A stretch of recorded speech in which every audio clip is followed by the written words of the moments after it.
In today's episode of Let's Talk, Tim Walter, house healer and alternative life coach, talks about his mentor, Hamish Miller, who in his mid-50s had a near-death experience.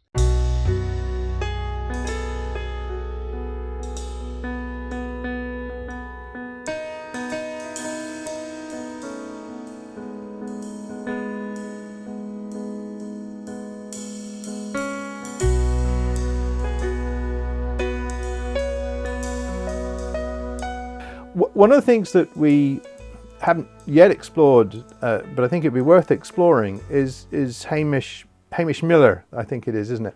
Who's your mentor? Tell us a little bit about how you first met him and how that led you on your journey. Hamish Miller, he passed away in 2010, unfortunately. I knew him for 7 years. I met him in 2003. There's the maths. Hamish Miller was, without any doubt whatsoever, the most warm-hearted and generous and fantastic person I've ever met. He was quite extraordinary. He was extraordinary because of his generosity and because of his humility. Now, Hamish, in his younger days, was an award-winning businessman. He ran a very successful furniture design and manufacture business in Sussex until he was in his mid-50s.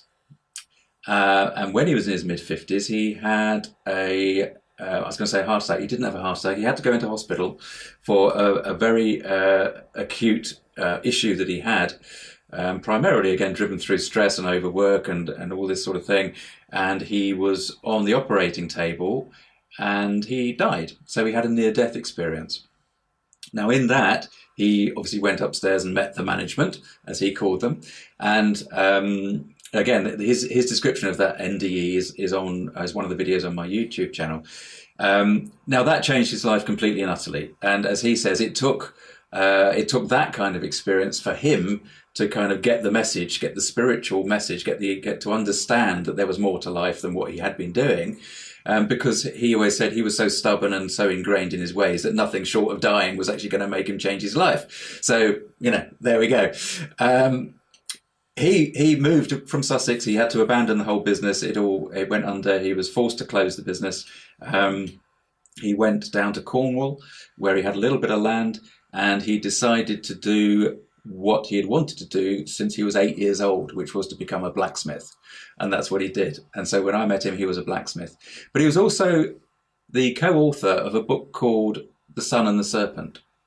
And The Sun and the Serpent is a journal, if you like, about how him and a guy called Poole Broadhurst spent 10 years tracing earth energy lines from Marazion in Cornwall right across the southeast of England to leave the coast in Suffolk.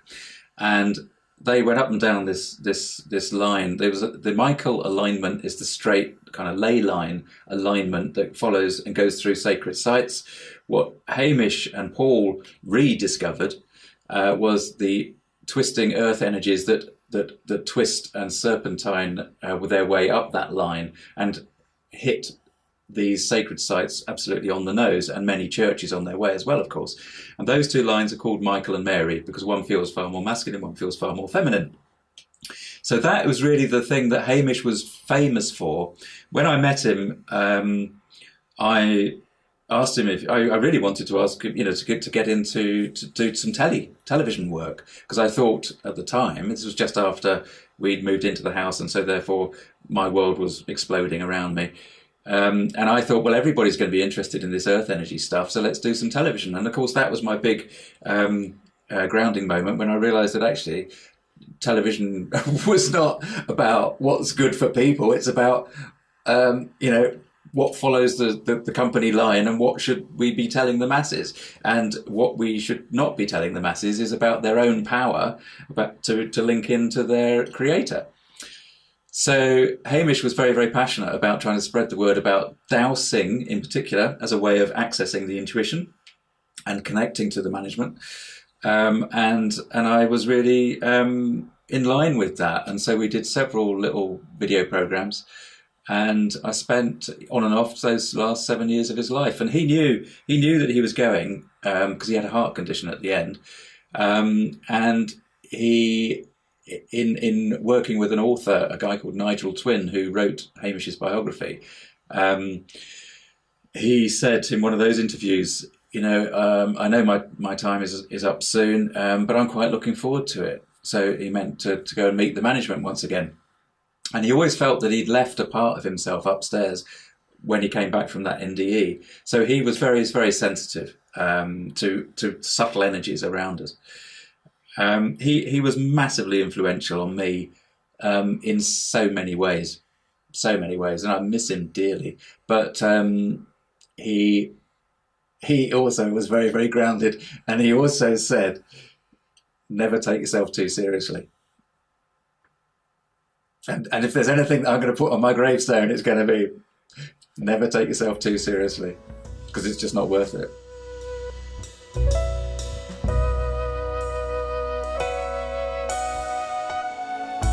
We have more on the way, so please subscribe to this channel and check out the link below if you'd consider becoming a patron to help us keep making more content. Thanks for watching.